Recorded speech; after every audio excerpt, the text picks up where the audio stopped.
What's up guys, welcome back to the official Triton YouTube channel. My name is Connor. Today we're going to be talking about my top 10 upgrades to make to your AR-15 that are all sub $300. Before we get into that though, I want you to scroll down, subscribe to this channel, like the video, and also give us a follow on Instagram. That link will be in the description. When this channel hits 10,000 subscribers, we're going to be doing a giveaway on Instagram. So that's why you want to make sure you're following on Instagram as well. With all that out of the way though, let's talk about these upgrades. I want to talk briefly about the goal of this video. I wanted to focus on specifically quality of life upgrades. So when you're shooting, upgrades you can make that you will actually notice. So number 10, you'll probably notice a little bit. By the time we get to number 1, it will be an upgrade that you will absolutely notice every time you're shooting. Go ahead and scroll down below. Let me know in the comments what your favorite upgrade to make to an AR-15 is, and we'll see how it compares to what I'm about to get into. Here in front of me, this is my Ruger American 5.56 AR-15. It's a pretty standard base AR-15, really nothing super special about it. Clearly we've made quite a few changes and upgrades and modifications to it, which we're gonna get into here shortly. To start things off though, I do want to have one honorable mention modification before we talk about the top 10, and that is anti-walk trigger pins. I actually don't have them on this rifle, but that is an upgrade that really it's more focused on making your rifle bulletproof. And I like to say you could throw it in the sand and it would still run. And if you don't know what that is, essentially you have these two pins right here that actually hold your trigger in place. And this isn't something that happens very often, but if you're not careful, they can tend to walk out a little bit under a lot of wear and really hard use of your rifle. So what an anti-walk trigger pin does is it actually bolts those down to where they're not just a sliding pin, they're actually screwed and threaded into place. Again, something you're probably not going to notice a whole lot in your day-to-day shooting your rifle on the flat range. With that honorable mention out of the way though, let's start at number 10. So at number 10 on this list, I have a trigger. On this rifle here in front of me, I have a LaRue tactical trigger. This is a 2-stage trigger. And another notable thing that I really like about this trigger is that although it is, you can see it's a curved trigger, it does have a flat face. That's totally your opinion, what feels comfortable to you. Traditional trigger on just about any gun, it's gonna have a little bit of a curved face, where you can see this one is really nice and flat. It's really up to you of what feels best. This is a 2-stage trigger though. So your initial pull of the trigger, there'll be a little bit of slack before you can actually pull it to actually fire your round. That's not gonna be the case with most standard AR-15 triggers. But again, this is getting into something you will notice, but it might not make a huge difference to you depending on what you're doing. Certainly, if you are a competition shooter, I would highly recommend upgrading the trigger on your rifle. Okay, number 9 on this list is gonna be some sort of wire management, cable management type of system. Now there's a couple different ways you can do this. You can see up front here on this rifle, we have the Strike Industries wire management system, which is a really clean way to clean up your wires so they're not just maybe wrapped around your barrel or tangled up in a mess, however you have them sitting there. It's not good to have a mess on your rifle, so that's a nice way to clean it up. Another way that's a little bit more affordable than the kit itself is goon tape. Right here you can see we have some on the pistol grip on this rifle. You could also just as easily use this goon tape to assist you in managing your wires. So that's number 9, wire management. It's very important to not have just loose wires hanging off your rifle. So definitely something that will be helpful to you is getting all those cleaned up. Number 8, we are going to talk about upgrading your handguards. You can see on my Ruger here, we do have an upgraded rail which has Picatinny all across the top, and it's got M-LOK around the sides. It's also got some different mounts, some slots for a sling, a QD point. Now a more traditional classic AR-15 will have this sort of polymer handguard up front, which is nice in terms of preventing your hands from getting burnt by the barrel, but it is not good at all for mounting any sort of accessories like a flashlight or a foregrip.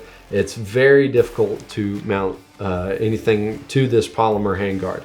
Now, maybe your rifle even comes with M-LOK, but it doesn't have Picatinny across the top of the rail. So that is a potential upgrade you can make by upgrading your rail as a whole. Okay, now number 7, we're going to talk about slings. This is a very useful upgrade if you are the type of person that likes to run flat range drills.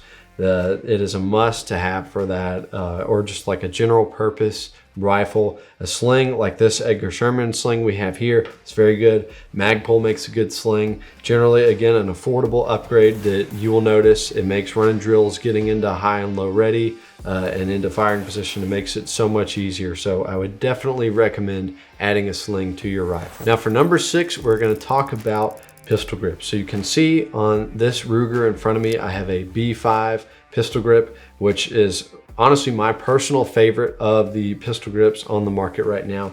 That's an upgrade over what will probably come with your rifle, which will be more like this A2, which there's nothing really wrong with it. It's just not the most comfortable. Some people don't like the angle that it's at. You can see kind of the difference there. I'm not a big fan of the angle either. I don't really love this little sort of like finger slot it has here. Definitely a good upgrade to make to your rifle is that pistol grip. Like I said, I went with the B5. I really like the Magpul too, but I would give the slight edge to the B5 if it was up to me. That brings us to number 5 on the list, which is going to be our stock. You can see here, I upgraded my rifle to a B5 stock, which has a nice QD point for the sling. It's very adjustable. I really like the cheek riser on that.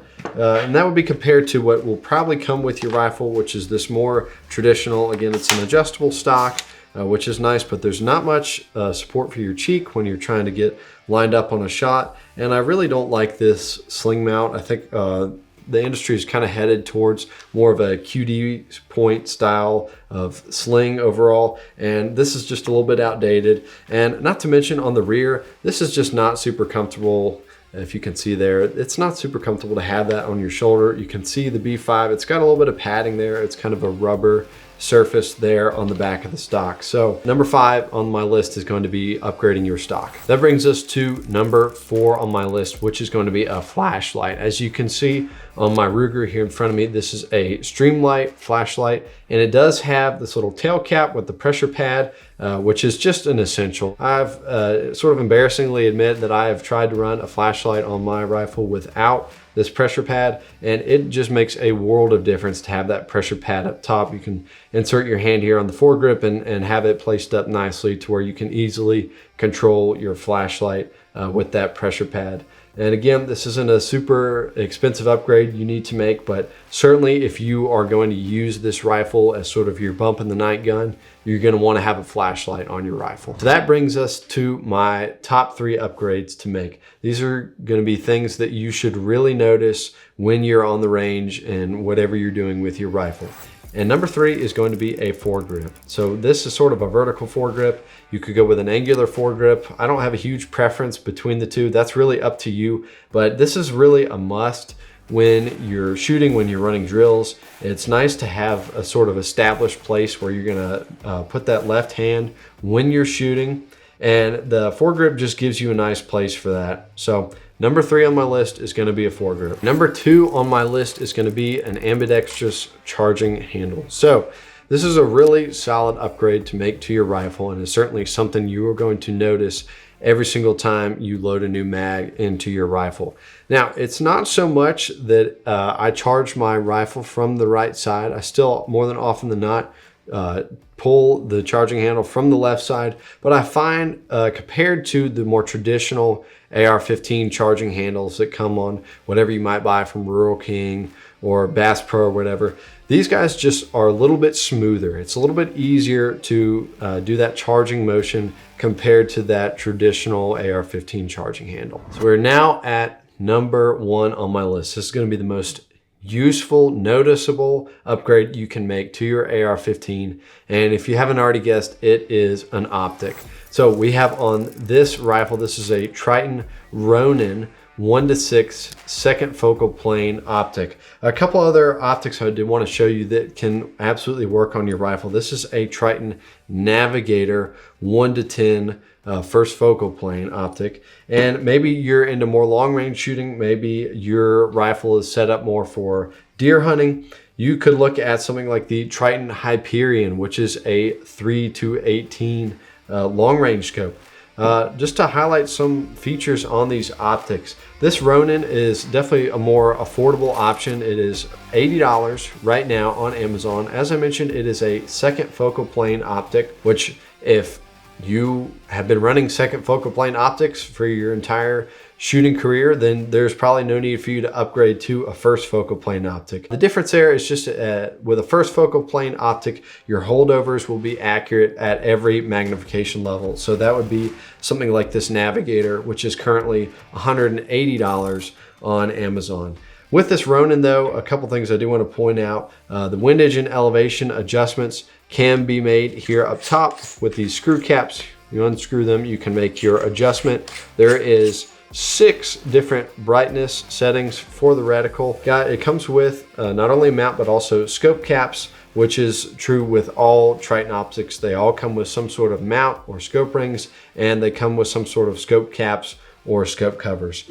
With this Navigator, as I said, it's a 1-10. It's a first focal plane.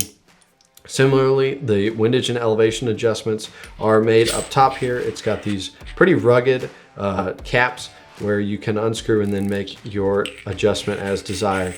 It does have a parallax adjustment here on the rear that you can see. You can adjust it right here with this ring. And last but not least, I do want to touch on the Hyperion. Like I said, this is much more of a long range scope. My favorite feature of the Hyperion is that these windage and elevation adjustments, they actually pop out. I don't know if you can see that, but they actually pop out, and you can then make your adjustment, pop that cap back down, and it locks it in. So you don't have to unscrew it like you do on these 2 LPVOs. You can just pop it up, make your adjustment, and lock it in place. So I do want to talk about briefly why I chose optics, and specifically these optics, as my number 1 on my list. And that's because whenever you're shooting, whatever you're doing, you need to be able to see, and you need to be able to hit whatever you are aiming at. And you can't do that on a regular basis unless you have a good optic. Triton makes very affordable options. As I mentioned, this LPVO, this Ronin on the rifle, is $80 on Amazon right now. This Navigator is $180 on Amazon right now.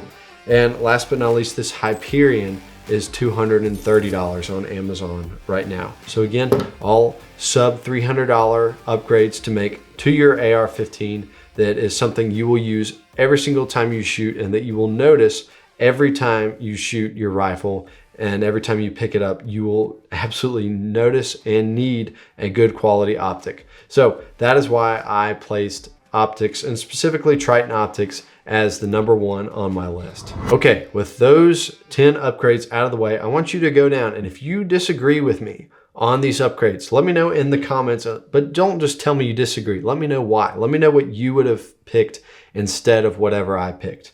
With that being said though, I do want to stress the importance of building your rifle towards what you are going to do with it. So if you are running flat range drills, there's probably no need for you to pick up a 3-18 long range scope. It's just not going to be good for what you're doing. And that really goes for any upgrade you're going to make to your rifle. There's no point in just spending money or chasing aesthetics for the sake of that. You don't want to just spend and get something that looks ridiculous to load up your rifle. You can see this rifle in front of me is pretty busy. It's about topped out as far as what would be realistic to add to a rifle before it just gets so heavy and so loaded down with things that you don't even use. So I do want to stress that to you guys, is that always think about what you're doing and what upgrade is going to be most useful for whatever you're doing with your rifle. Just to recap one more time, my top 3 upgrades to make to your AR-15 that you will notice when you're shooting is number 3, a foregrip, whether vertical or angular, an ambidextrous charging handle, and an optic that you can trust and that works and is affordable and just does whatever you need it to do. So with that, thank you all very much for watching. I hope you have a great week, and we'll see you on the next one.